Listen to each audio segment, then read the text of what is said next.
Okay, folks, welcome back. Week ending June 14th, 2019. General commentary, dollar index, euro dollar, pound dollar, and this week's lesson is going to be price action lesson on where do high probability fair value gaps form.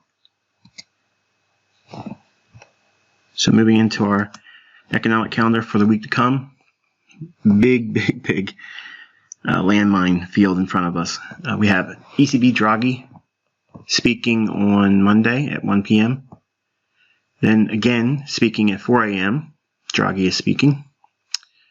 We have a high impact GBP, Carney speaking at 10 a.m. Medium impact for Euro in the 5 o'clock hour towards the end of London Open. And building permits, medium impact for dollar, 8:30 a.m. on Tuesday. On Wednesday, we have high impact CPI for GBP, London Open. And again, on Wednesday, ECB, Draghi is speaking, high impact for the Euro.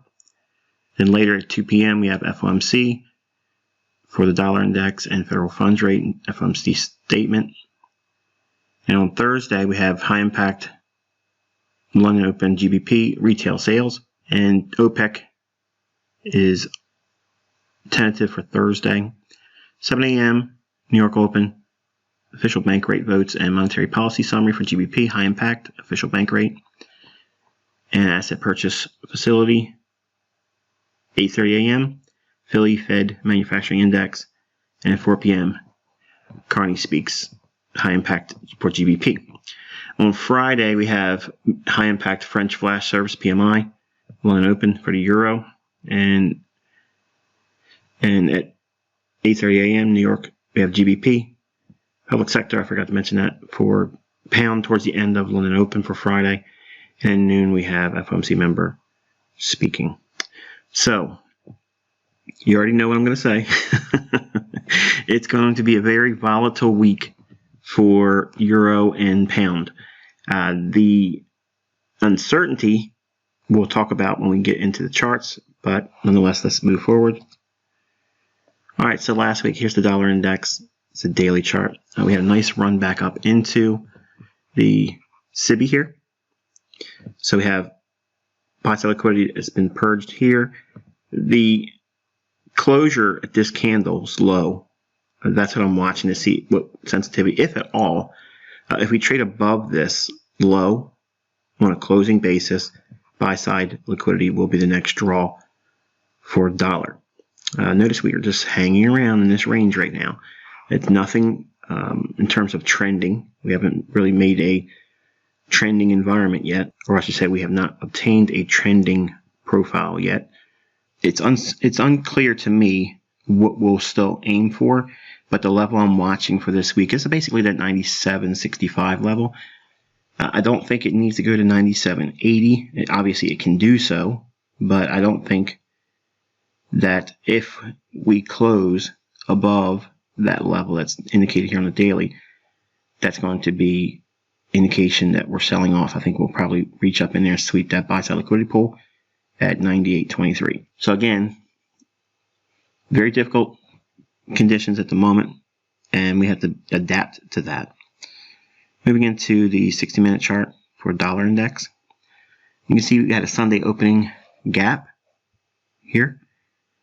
Price comes back down, closes the gap in beautifully, and then price rallies up, creates fair value gap in here and in here.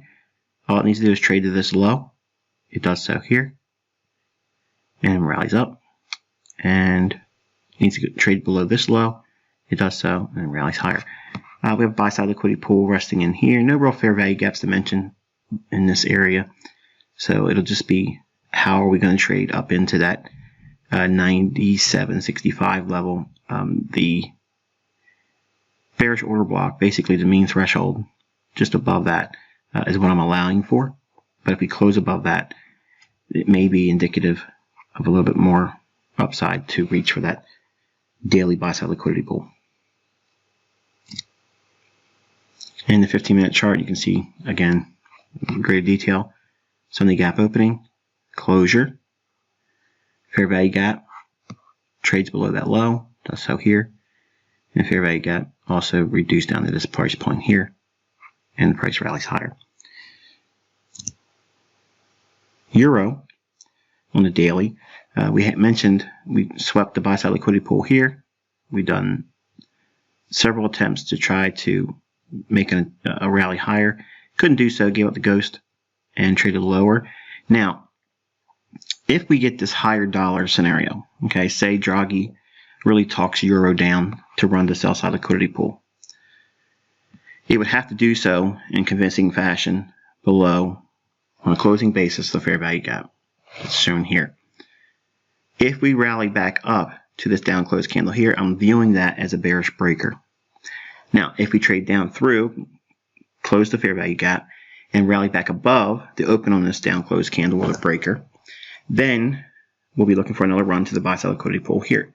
So again, it's a 50-50 shot, so it's not high probability. That's how I define it. If it's not one-sided, where I can clearly see where we're going to be reaching for, it's not high probability. So it may not be what you want to hear, but it's what you need to hear.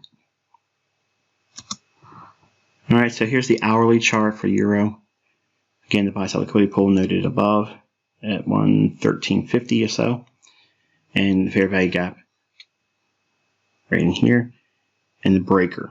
So we have this wick, and nothing really in terms of imbalance over here that would be below the wick. So it may be a deeper run in the cards for Euro, but I have to see what we do relative to that breaker on the daily. You can see the fair value gap here needs to trade above this candle's high. It does so, trades off. Same thing here, trades above it, above this candle's high, and then sells off. Really handsome price action for Euro. On the 15-minute time frame, again, you can see that fair value gap and the subsequent returns back into it. And you have a smaller one in here. You find that on your 15-minute chart. And here's that fair value gap from the hourly, where it just creates one single candle above the necessary high, and in distribution again. It's interesting that we didn't take it below this wick low, but we have consolidated, so we'll see what we do on Sunday. I think that they'll probably want to sweep below that and try to press a little bit lower. The rejection, should we get below this low and if it trades back higher, again, takes us back to that buy side liquidity pool. So as I mentioned in Wednesday's video, I was divided in my thoughts about Euro and cable and the dollar. So the expression that's used, when in doubt, stay out, that's pretty much what I did for last week. And more or less it goes along for the same thing for this week with the economic calendar as it is. Too many uncertainties.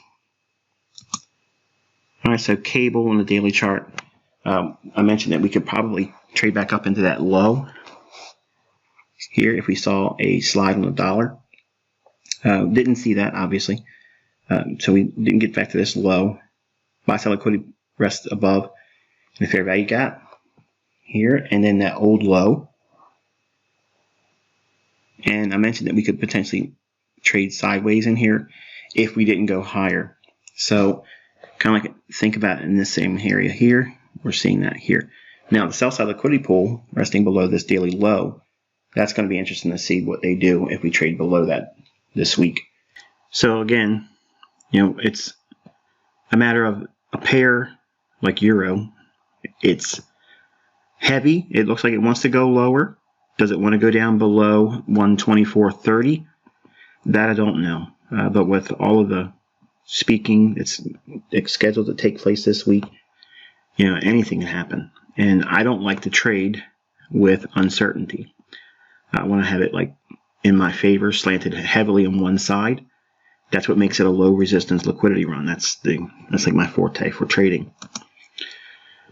All right, so the hourly chart on cable, you can see that fair value gap, really nice consequent encroachment, and sells off. Again, the next draw on liquidity is here. Small little fair value gap around that 126.15 level, so watch that if we do get any kind of upside. That might be a catalyst for a further downside.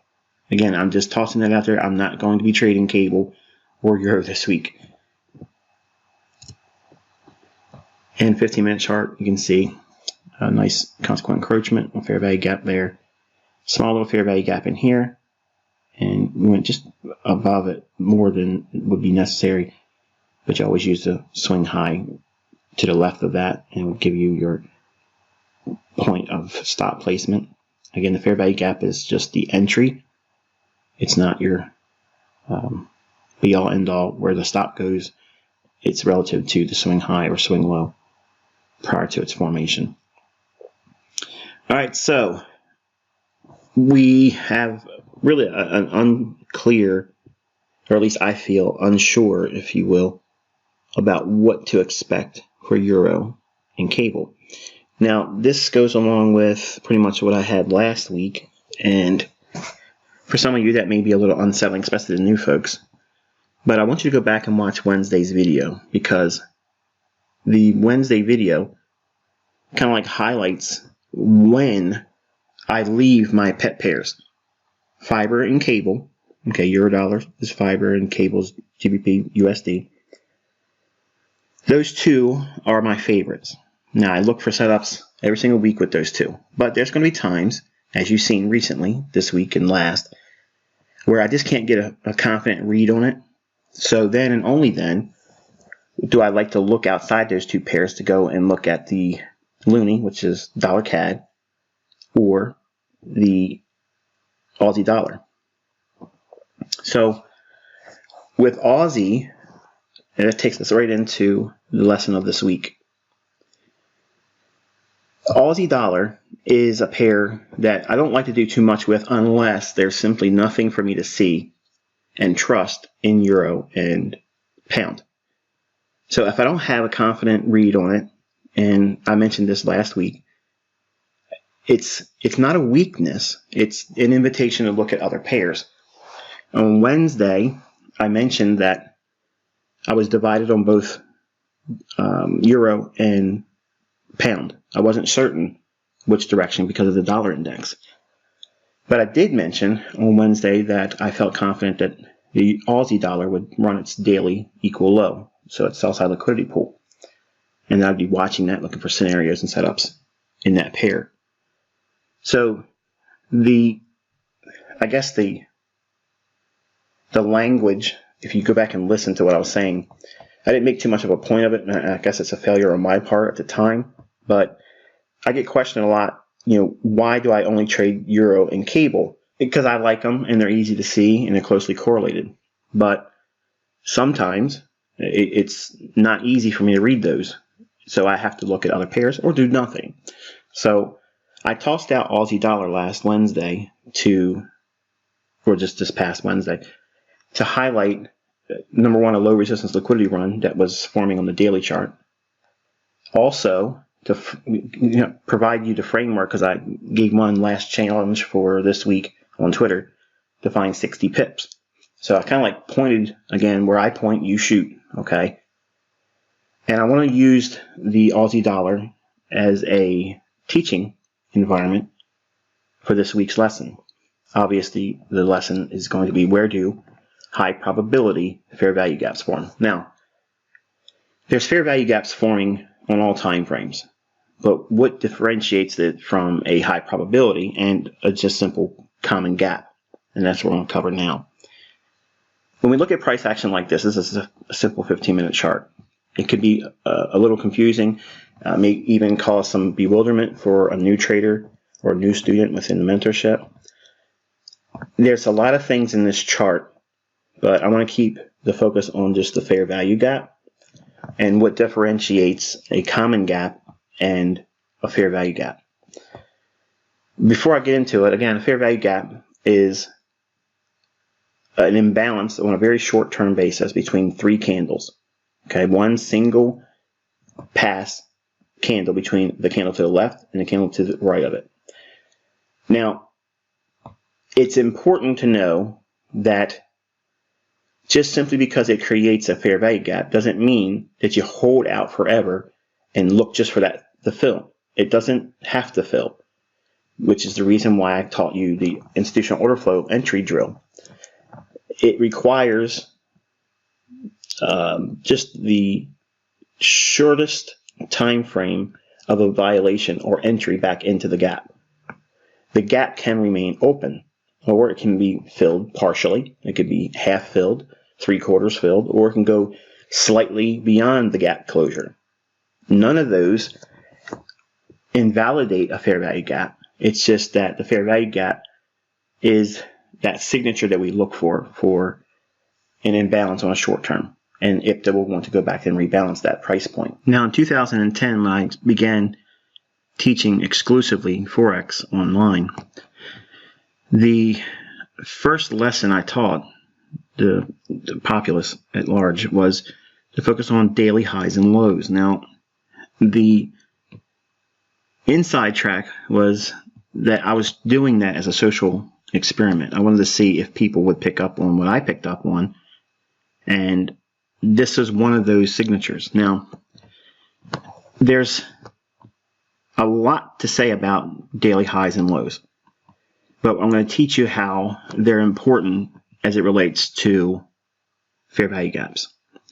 So if we look at a chart and we start adding some details, okay, adding lipstick, if you will, you want to note the daily highs and lows. Now, it's important to note these levels because you should have them not only in your notes before you even sit down and look at the charts, but you should have them in your charts themselves, because those levels are going to be very influential in the future, especially looking back the last 3 days. So, remember when I first started teaching on baby pips, I said that I look at the last 3 days. Okay, so why is that important? Well, swing highs and swing lows form, but also the fair value gap. Think, these things I've been using for 2 decades, and I want you to understand that I left breadcrumbs all along when I was doing the free tutorials. But the details that are lacking and the gaps that I placed in that content were there for a personal challenge. It wasn't my intention to create a mentorship, and I didn't want to go back into all this again, but out of necessity to preserve my own intellectual property, and also just to be able to challenge individuals that are doing what they shouldn't be doing with my content, which is either repackaging or selling it outright or sharing. I created it in a corporate entity, so it wasn't my intention, but it is what it is. That's what we ended up going into. So, but the last 3 days is important because of pivot swing highs and pivot swing lows, and the formation of fair value gaps, because a fair value gap is defined by 3 candles. One single pass candle in the middle, where there is no back and forth delivery of price.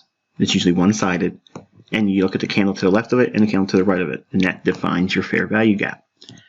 That phenomenon is fractal, so it exists on all time frames. The element of the daily high and the low is very important because that's where a lot of the interbank dealing is going to be utilized. So if you look at this chart, I have the daily highs and lows denoted on 3 of the days. Friday, I don't need to have it because it's Friday and the end of the week. I noticed last Wednesday that the Aussie dollar was looking toppy. Okay, so I kept it to myself, obviously, but I did mention on Wednesday, this past Wednesday, that it would most likely want to reach for its sell-side liquidity pool on a daily chart. So it gave you the framework or context to operate in for practicing. So we had a draw on liquidity, which is 68.65, okay, or liquidity below that level. So you have to have the directional bias on the market. That's what makes a high probability fair value gap, number one. You have to know what it's reaching for. Now, let's backpedal for a second. Do I know what euro dollar and British pound and the dollar index are going to presently reach for near term? No, I don't. Now, as a new trader here or new student, that may be unsettling, okay? But it's nothing to be worried about because you're going to encounter that yourself. And you want to be honest with yourself. You want to accept the fact that there's going to be times when specific markets, not all markets, specific markets, and it may be the pairs that you watch or asset classes that you watch, and they may be just unclear to you, okay, or you second guess yourself. There's nothing wrong with that, okay. It's not an evidence that you don't know what you're doing or you're not as good as you think you should be. It's maturity. That's what you need to understand, because it's these moments that, if I look back over the last 27 years, come this November, and think about that, November 5th, it'll be 27 years I've been doing this stuff. And I can tell you, all of the pain, all of the losses came when I knew in my gut that there was really nothing I could trust on the chart. I got some extra time. Let me just throw some money in the marketplace and see what happens. Well, you know what happened. I lost. And then that single loss was parlayed into a string of losses. And then all of a sudden the account was dusted. So I'm telling you that when I'm unsure, I'm okay with telling you I'm unsure, because I know those painful lessons that came by way of all of those losses. I don't need to relive all that again. And I'm okay with telling you I don't know something. So if I'm telling you as your instructor, there's times when I am comfortable saying I don't know, so therefore I have to look at other assets or other pairs. That's why I kind of like prodded you to look at Aussie dollar, because even though I want to keep our focus limited to euro dollar and pound dollar, there are times when it's logically in your best interest to look outside those two pairs. Then and only then will I like to do that, because I want you to understand and trust you can have one or two pet markets and it'll suffice. It'll give you everything you would need for a trading career.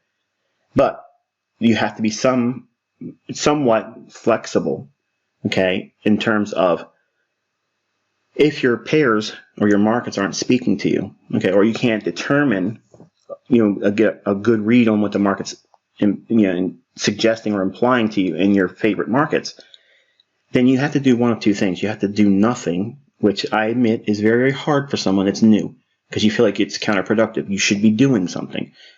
But when you mature, doing nothing when it's unsure is actually the best thing to do. That's wisdom. So it took a lot of money losing it, okay, and a lot of patience developed because of all that, and fear. I respect the markets, okay, and I fear myself in unsure conditions. I don't fear the market. I fear myself in unclear conditions. So if I can't see with any measure of visibility in price action, what business do I have taking on risk? How am I going to measure if what I'm looking at is working or not? Just because it gave me money or it was a loss? Either one of those scenarios is a mistake. I shouldn't have gotten in the marketplace to lose that money. And if I do make the money on the move, it's pure and utter luck. And that's the only time I think luck exists, okay, when you got something that you didn't really earn. So you see clearly on this chart, I have the draw and liquidity. Now, these are all very, very central tenets to month one, okay, that content. So I'm amplifying some of those things here because we're going to now bring in the importance of the daily high and the low. So if we look at the daily high and low on the 12th of June, okay, I've measured the daily high and low with a fib. I've just basically highlighted the 50 level, and I'm annotating it with equilibrium of the daily range. Now, what that means is it's the equilibrium of the 12th of June, 2019. So that price level is what we're looking at. High probability fair value gaps when the market is bearish. In this case, like I mentioned on Wednesday, that we would most likely see Aussie dollar probe its 68.65 level on the daily chart. So it gave you directional bias. It gave us a draw on liquidity. The most important factor had already been determined, which is where is it reaching for? Not show me how to get in, Michael. Tell me how to buy and sell it, Michael. Tell me when you're going to buy the cable, Michael. Okay, I get all these emails all the time. It's not when I'm going to do something. It's when you should do something. Okay, and by studying, you're learning how to do that. So how do we take this one step further when we know that there's a strong one-sided directional bias on a market, whether it be your pet pair or in this case, like we saw on Wednesday, I rung in Aussie dollar. Now, do I often talk about Aussie dollar? No. Why did I do it Wednesday? Because it made sense to do so. I admitted that I was divided on my thoughts about both the Aussie, I was divided on my thoughts on the dollar index, the euro dollar, and the cable. Well, that's my complete triad. So I'm dead in the water, right? What do I do? I do nothing and make you all restless because, hey, I'm ICT. I should do something. I should know something. So I'm using my experience, and I pointed out Aussie dollar had the low resistance liquidity run set up that you learn about in month 1 content, just being applied to a daily chart. That was the market to be paying attention to. It had the clearest directional bias to it. It was clear to see what they were reaching for, so therefore, there you go. Now, there's 2 schools of thought with that. You could have said, okay, well, if you're bearish Aussie dollar, wouldn't that imply that the dollar could be bullish and therefore roll over in terms of sympathy? Euro dollar and cable should go lower too. And that could be one argument where you could say, okay, that it may be true, but it's not always. I don't want to sell that idea to you because it's not always the case. Okay, and I want you to focus on the markets that are really primed to move, and that's all I was highlighting on Wednesday. That was the only market that I felt confident in picking a directional bias and a target. Notice that I shared no real insights that were of any benefit to you for euro and cable and the dollar. I was honest with you. I told you what I felt. I felt that if certain scenarios would happen, what they would imply for my thinking and my thought process going forward. And that's about it. That's all you would do in your own real world example, in your own experiences. But you have to consider, and again, if you're not going to do simply nothing and be patient, then you look at other markets, and they may provide you a means of looking at the market with an opportunity then, like we did with the Aussie dollar on Wednesday. So with that said, what makes high probability fair value gaps and where do they form? When we're bearish, and everything I'm saying here, you just reverse it when it's bullish, but we've split the daily range on the 12th of June. The equilibrium of the daily range is this level right here, okay? So this range to the daily low, that is your sweet spot, if you will. You want to be seeing a fair value gap form in the lower half of the previous day's range. That's what's showing here, okay? So now, why is that important? IPTA will not want to go back above the previous day's midpoint, okay, or equilibrium, once price sweeps below the low, like it does on the 13th. Price drives aggressively down like that. It should never, ever, ever come back up to equilibrium. Okay, if it does, that's really implying that there may be a deeper retracement required or an outright reversal. When we have a fair value gap form in the previous day's low to the equilibrium, as we see right here, we have a fair value gap inside of the range between the equilibrium of the previous day's range, which is this low, to the midpoint up to that high. So on the 13th of June, which starts here, the market does what? During Asia, which is a sweet spot for Aussie dollar, okay, so that's like the really, really nice responsive time for Aussie, New Zealand, and yen pairs. So this is all really applicable to all pairs, but when we're talking about Asian session, those three are specific. So we have a fair value gap. We want to see price run above this up close candle's high. That's all that's necessary, okay?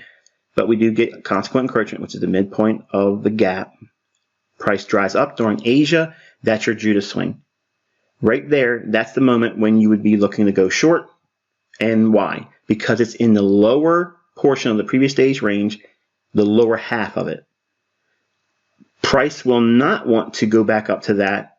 I mentioned that if we go below this daily low, it should never want to go back above that. That's why you want to keep your stop there until you take first profit. Okay, so in other words, if you take a short here, the stop has to remain there, or above it rather, before you take first profit. And then you can start mitigating some of that risk from your stop loss and trailing a little bit closer. Not jamming it up to break even, not jamming it up to plus 20 or 10. You just want to start reducing it. Keep it away from the markets. That way you're managing what the market's doing right now and keeping your focus on what it may still be reaching for, which is down here. Okay. So if you jam the stop from above here, right below this low, you could really get tagged out, because this retracement here could have came back and hit the daily low, the previous day's low. It can do that. That's your standard support broken becomes resistance theory. Okay. In this model, I want you to think, whenever we have a fair value gap and it's inside of the lower portion of the daily range of the previous day, okay, in other words, like yesterday's daily range, if we divide that in half, in the lower half, when we're bearish, if there's a fair value gap that's formed, that's a high probability, especially if we know there's a draw on liquidity lower than we're at now, as outlined on Wednesday's commentary. Now, I want you to look at euro dollar and cable, because this actually formed in those pairs too, but it was at a time when I was unavailable to be able to point it out to you, and I'm not sharing anything on Twitter anymore.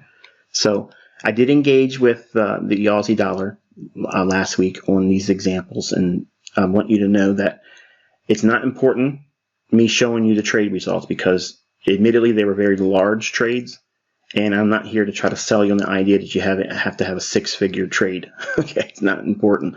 But the fair value gap and defining it for high probability, this is what it looks like. It's going to be in the lower 50% of the previous daily range when bearish. If that happens, then you know that you have a high probability fair value gap, and it occurs during a kill zone, which is the Asian kill zone. Okay. Now, if we know that is the rules, same thing applies here on Friday. We have previous day on Thursday, the daily low, the daily high. Let's split that range in half. Then we have equilibrium of the daily range, previous daily range. So from this point here down to the low, if a fair value gap forms and we're bearish and we have not traded to the draw on liquidity yet, if price trades up into it, here's the fair value gap, and here's London. It trades up into it. It does what? It goes right above the equal highs. Doesn't need to go much above it. That's all you use, the order flow entry drill. That entry gets you short for a run to the draw on liquidity. There's your fair value gap. This is the range that you have to look for the fair value gap to form. Look over here, you can see it right there. Okay? So inside of the range of the previous day, splitting that range to the low, that can form a fair value gap inside of the previous day, or it could exist or be formed in the new day like it does here on the 14th. That's your caveat, okay? Don't think that the fair value gap has to form in the previous day, because it's not required. It does not have limitations in terms of time to that degree. It will look for the imbalance, but it's going to frame it based on these factors, okay? So I've given you a huge element of some of the things I'm going to talk about in 2020. They're algorithmic in nature.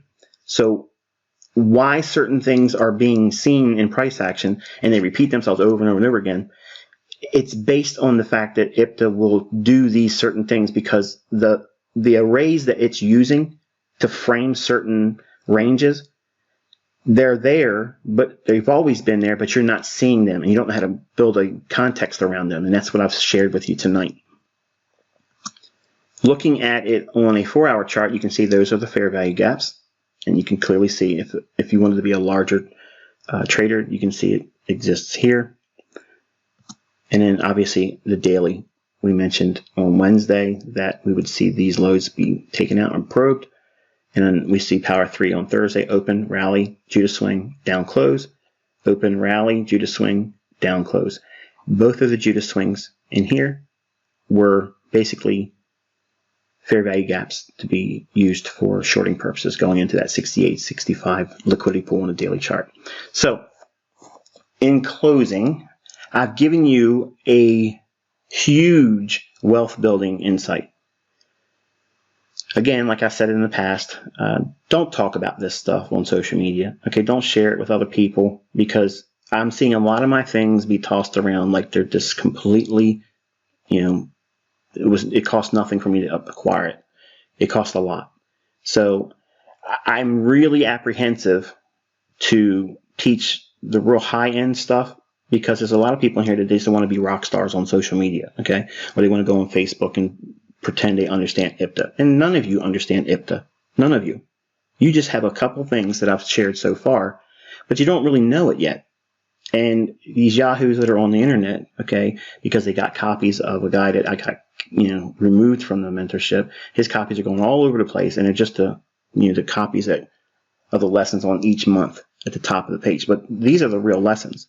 The mentorship is the ongoing secrets. That's the stuff that is being taught to you on a week-by-week basis. So I want you to respect what I'm sharing, because I'm not seeing a lot of that on social media. I'm seeing a lot of the opposite of that. So if you want me to clam up, okay, and be reluctant to teach the really, really high-end stuff, you got to be more respectful with it. When you send me tweets, you're saying, hey, ICT, what about this and what about that? And you're actually sharing screenshots of my videos. And your questions may be sincere, but you're also sharing and teaching indirectly. So I know that's another reason why I'm off of Twitter now. I don't want people to be able to reach out to me in front of everyone else and ask me questions that are mentorship related. So you either send them to me in an email or you post it on the forum. I get to it eventually, and then I give some response in a video, because I can't respond to everyone, point by point. It's just too many of you. So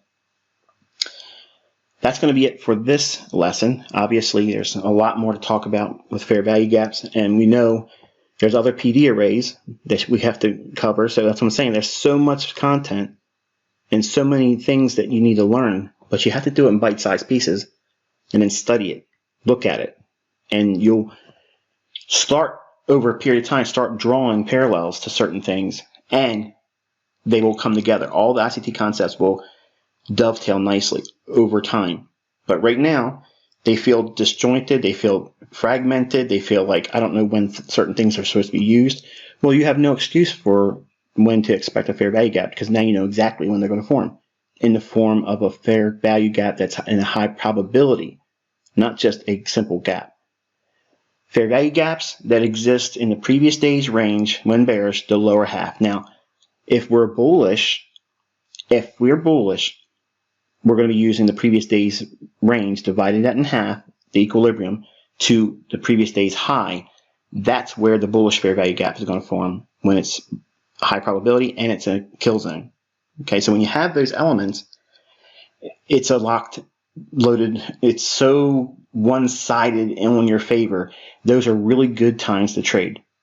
Now, contrast that with all of the times where you practice with your demo account and they didn't pan out. You may have thought you saw a fair value gap, okay, or maybe there was a fair value gap and it just was a losing trade. If you look at price action, very rarely, okay, it's so rare that a fair value gap trade, when you have a draw on liquidity outlined beforehand, they rarely ever fail. Now think about that. Now, I don't think you've really put any thought behind all of that, what I just said, but when you see a fair value gap form in price action and it trades into the order flow entry price point minimum, okay, or goes to consequent encroachment or fills entirely, if you use the low-hanging fruit entry, which is the order flow entry technique, if you're using that, it's assuring yourself that you're going to get in the trade. Now, some of you may want a higher, tighter entry for shorts, okay, or a very low discount entry for longs and fair value gaps. When you do that, you're opening up yourself to missing the trade. So I don't demand that much of precision on my entries, because it's the least of the important factors. Knowing where the market's reaching for, that draw on liquidity, that's where all your homework and your time is supposed to be invested. I've given you dozens of ways to enter the trades, and you only need one. But you may not get a fair value gap. You may get an order block, or you may get a mitigation block, or you may get a breaker. Okay? So just know that we're graduating through each one of the PD arrays, and we'll be doing things like this on all of them. You think you know order blocks, and you don't know order blocks at all. There's so many things that we're going to be teaching with that as well, but you can see that we're mining fair value gaps pretty deep, and we haven't even really scratched the surface yet on this PD array. So again, I'm counseling you to go through your charts and look at the framework what I just gave you here. And I'm telling you, you're going to have a hard time sleeping, okay? Because it's been there all this time, and once you see it and you understand what it is that is outlined here, it's gold. It's absolutely a Midas card, because if you understand this, you will never be without a method to find setups. You just simply wait for them to form. And you won't be unsure, you won't be confused, you won't doubt. You'll know exactly what you're doing. That's why I'm confident. It comes across as arrogant, but it's confidence, because I know what I'm seeing is going to pan out. Now that sounds unheard of in technical analysis. What are you talking about? How do you know? Because I get that question all the time. How do you know this order block's going to hold? How do you know this breaker's going to do this? And how are you going to? Ultimately, I really don't know. But my faith in the characteristics, like I just showed you here for fair value gap, look at the price action. Study. I don't care what you trade. Go back through all of the data you can find on it. And it has a 98% strike rate. Think about that. That's insane. That's insane. Where are you going to go and get those kind of odds? Think about it. That's just one PD array I've outlined for you. Just one. We have a whole lot more to go. And we have so much more to mine in the fair value gap. So hopefully you found this insightful and inspiring, and get to work. Go back through your charts. Study, study, study. And I'll talk with you guys next week in the midweek update on the ICT mentorship.